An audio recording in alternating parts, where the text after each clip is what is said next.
Hey, muy buenas noches to everyone. I hope everybody's doing good and as always enjoying family. Y como siempre, gracias Tony for allowing me to get on your platform. Stories written by a current prisoner to share my stories. Before I start off, let me give my appreciation to everyone again for you guys' words and for you guys' prayers. Muchísimas gracias. Now for the story, I'm gonna basically it's gonna sit around a camarada from Carson City. They called him Psycho, and this camarada he was a roommate of mine. I could sincerely say he was a real good homie. He had his mindset right. It's just he was just one of those camaradas that really believed in the reglas. The rules that the señores or pilis had set for all of us, to follow, and this including themselves. But when all this started going around, I basically went back to Clecha.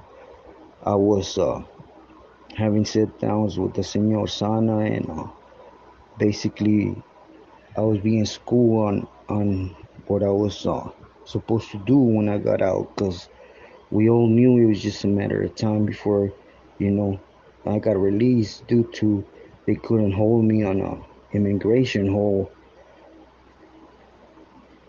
being a citizen. There had to be something behind everything on why they were even putting me through all this. So anyways, he basically started schooling me on how I was no use, hitting California, that there was no sense in it, that I could get out and help assist him with running a neighborhood or expanding a little better, or that I was more used, out here, in Mexico, due to, the background of my family and how, I grew up around that, at one moment or another, a family member that was wiggling, moving weight. So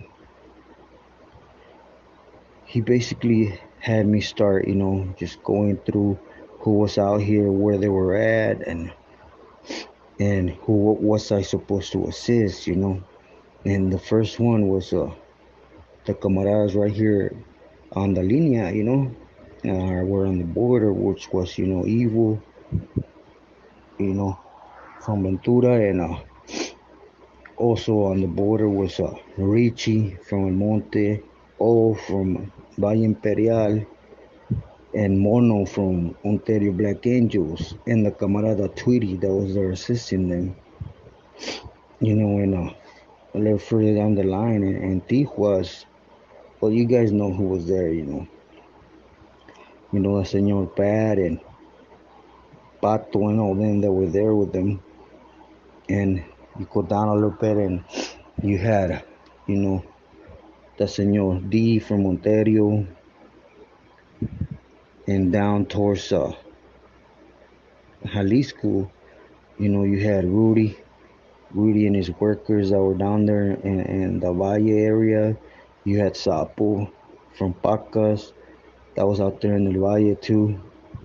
You actually had camaradas spread around. Like you had Pollo. He was out there in Oaxaca doing his thing too. And basically, I was to get out, and we needed to start setting up who was gonna pick me up and where we're at, and just basically just blend into the fold and just start plugging in things that I'll be more useful with that, helping them senores open up pipelines and just getting Holly across, that'll be more beneficial for everyone that way. So anyways, we started taking the proper steps to do it. Now mind you, I've never been in Mexico. I have no family in Mexico. I grew up in Cali my whole life, in the Bay Area, and even though I visited here and there, it was never like a more than 2 week thing. It was just in and out, and so you could say, there was a fear factor there, because I mean, it comes with the territory. You hear all the stories, and even though I have family that's in it, it's still down here. They don't respect each other. It's like whatever. You may go in someone else's plaza, and you know you're gonna get what you have coming, regardless. But anyway, back to the original story. I disculpen. Um, like I was saying, the homie Psycho, he was one of those sureños, that really believed in our rules and regulation, our guidelines, that we were supposed to follow, and the due process. For example, you know, as a sureño, you have the right to always ask. It don't matter if it's a carnal, it don't matter what. If they tell you to do something or how to do it, you always have the right to ask. If you're a solid homie, your paper is good, you could always ask the reasons behind them, and you're supposed to get a proper answer to them, which it works to a certain extent. That also comes with you knowing where to ask them, how many times to ask them, and you can't just go around always questioning senores either, because you poke them a wrong way, like they could use that against you too, like, hey, you're asking too many questions. And so anyways, a couple things occurred when we were there. For example, there was a little riot that happened between the Aztecas and the Paisanos, and they basically, you know, told us that we were to go ahead and help the Paisanos take flight.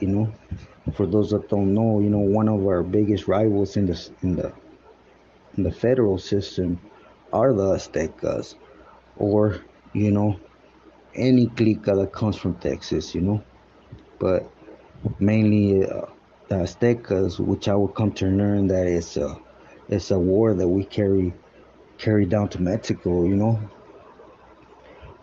But anyways, they had that riot, and we went for a couple-day lockdown, because it's raza and raza, and it's the system has to learn where it was coming from, or who were the ones involved, and to make sure the right ones stay on lockdown.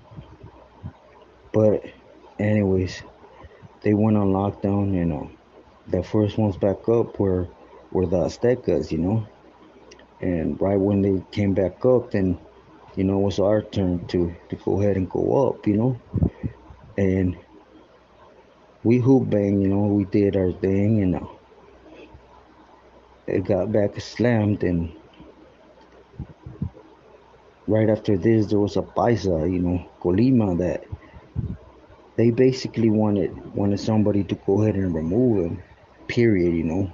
Take him out, because he was the main core of this, of why everything was happening. Basically, when it came in the feds, and you went up to a paisano and you told him, like, hey, look, don't do this because of this and that, for us to back you up, there's going to be a big issue behind it, and just to prevent it, just try to stay on your own. But paisas in the federal system are a lot different than in the CDC system. That there's so many of them up in the feds that they basically are like chales. We do what we want with who we want. Excuse me. And anyways, everything happened because of him. Now they wanted him removed, and they wanted the camarada Psycho and another camarada they called Pitufo from he was from OC, but please excuse me, I don't really recall what part of OC. I believe from Buena Park, if I'm not mistaken, but needless to say, he was from Orange County, and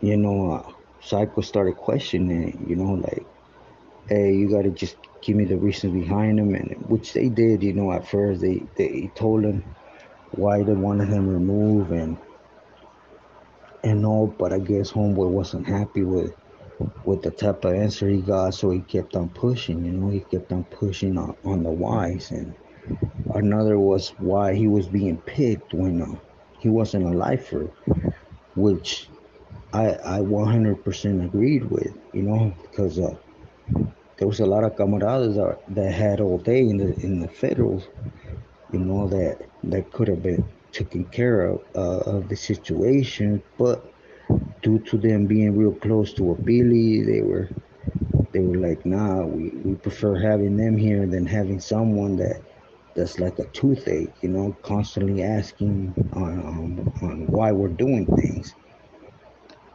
So, you know, I knew what they were doing. Basically, the senores, what they were doing is taking care of two birds, you know, with one stone, which we don't have to send camaradas to remove Psycho. We could have him go remove the spice and get the hell out of here, you know. And, you know, at the end of the day, Psycho ended up going out there and he took care of business, you know. But things didn't work out the way they had planned them to. You know, Psycho did disappear for a little bit, but he eventually got kicked out back to the yard. You know, the one that got moved was a Paisa. And once he did kick back out, then that's when the dirty politics came back into effect. You know, they started pushing, you know, for example, you had a carnal from Artesia that he started saying that Psycho was questioning his every move, and you know, you had multiple carnales. I'm not gonna get into naming every single one of them, but you had multiple of carnales saying that Homeboy was weak because every time he was supposed to do something, instead of dealing with it like a righteous soldado, he always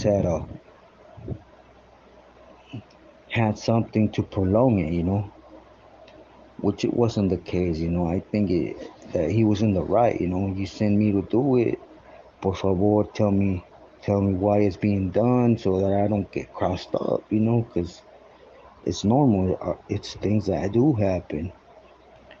But anyways, they started politicking against him, and next thing you know, they had two camaradas move on him and whack him, and from there forward, he was placed on the no good list, you know. Everywhere he landed, he was to get moved on until he decided to go ahead and check in, you know. And this is another perfect example, is why I'm telling it, on how, you know, when something don't suit them, it don't matter if you're a good camarada that takes care of business for the causa or whatever. Is just you don't fit in their realm of liking or doing things that, you know, you're gonna get politic against and you're gonna get removed. And anyways, this happened, and which it went all bad at the end of the day, because you know, Aztecas came out and supposedly everything was squashed, and it was just they were okie doking us, you know, because they ended up rushing us, and in that process there was a lot of camaradas that got hit, you know, because they're with the business, you know. They're really the Aztecas. They're savages when it comes to handling business, and I could say that with all sincerity, you know, because in that process, I didn't only get my butt whooped, but I also got booked, you know. And there was about 10 others, you know, 10, 11 other camaradas that got hit. And that included, you know, that old man from Lomas, he also got hit. So it was they took care of business, and like I stated, I kept on doing reports, checking in with who I had to check in over here in Mexico, and basically I started squaring things off. There's one thing that I learned throughout the system in California. That when something needed to get done, I had to dissect it. Sat it down and analyze it from every angle, and just start looking at the pros and cons. Of everything.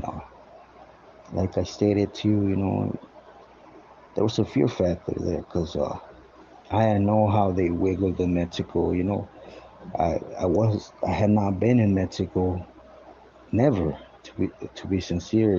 So I had to I had to adapt. Which this was a perfect time that sincerely I was going to get out, and I could have just been like, what, f this, and just go ahead and pull out. But me being a dummy and being brainwashed, like I told you guys in past stories, I always made myself keep pushing forward in this causa, knowing it was it was made of betrayals and lies, by saying, "Oh,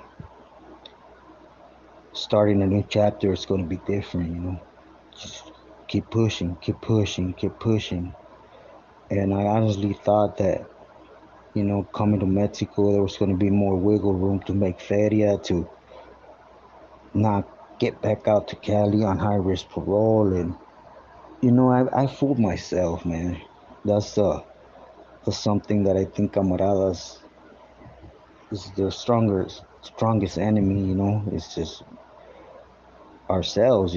We tend to fool ourselves, thinking, or basically brainwashing ourselves to believing that things are going to be different. It's just, you don't want to renounce to something that you've done your whole life, that you suffered. And I do understand that from the camaradas. I do understand that from the young homies that are out there that come from generations of doing this. That it's just, it's a strong thing to do. Just back down. Just stop. I'm not out here saying, go testify or go do anything that Winnie would do. Just pull out. Do things for yourself and your family. But like I stated, we're our own worst enemies. And well, myself, I fooled myself that when the time came, it was exactly that or 10 times worse, which I will get into. I have one more story I'm going to be putting out in the feds, and then from then on, I want to start getting into how it really was in Mexico. And for all those, that all those solid sureños that I see in my comments, this, oh, excuse me, the things that I've had to endure in Mexico. I want to see even the toughest bato in California endure him and still come out thinking that he's a solid fool. It's real good to talk when things are, we're in a system in California where we outnumber every race, every clica, and you know, to hit a place where you're not liked by nobody, they outnumber you by 100. But I will get into that. It's real easy to talk about something that in reality you don't have to suffer nothing by belonging. But I'm sorry I lost track. Back to Psycho. I really think it was something that should have never been done. The camarada, they sent him on a mission. He was willing to take care of it. All he was asking is basically, give me the why, so that in case I get taken to a different place, I'm able to give the proper answers and I don't get crossed up. Which it should be understandable. Like I said, for those that know that As a sureño, you got the right to ask, period. It could be a señor, it could be whoever. If you're a solid sureño, you have the right to ask, as they have the they have the obligation to answer. It never works like that, but it is in the rules and regulations, And